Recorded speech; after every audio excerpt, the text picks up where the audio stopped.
Hello, gising ni Kwi Kwi. Kung na-interview ko sa loob. Ayun, magabala sa bata namin ha. Anak sa pakiramdam ko.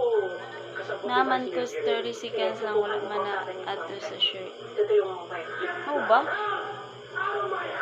Siguro nagya ko pag seconds lang kay ato siya sa shorts. Pero huwag niyo sana isisisi sa anak ko. Kanino dapat? Sa'yo? Dahil pumalpak ka sa pagligpit kay Sanggol? Dahil kumatagal sa amin na hulit na patay si Sanggol? Hindi mangyayari to. Hello guys, please double tap your screen. Hello 37, hello 33. Huwag kayong magiraan na loob. Dahil may pag-asa pa tayo. Don't forget to like and subscribe. Ang mission natin, ang Manila sa kamay. Diyos ko Lord. Matimod ng kirero na yan. Kung gusto niyo po, tutulungan ko kayo. Tandaan niyo, yun na lang natira ng pag-asa ni Manila. Sa kami may tanggol, mga bobo, mga inutil. Di niyo naubos sa mga kirero. Wala kayong mga simple.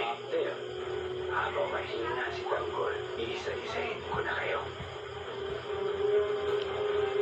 Try daw na ako ni 1 minute.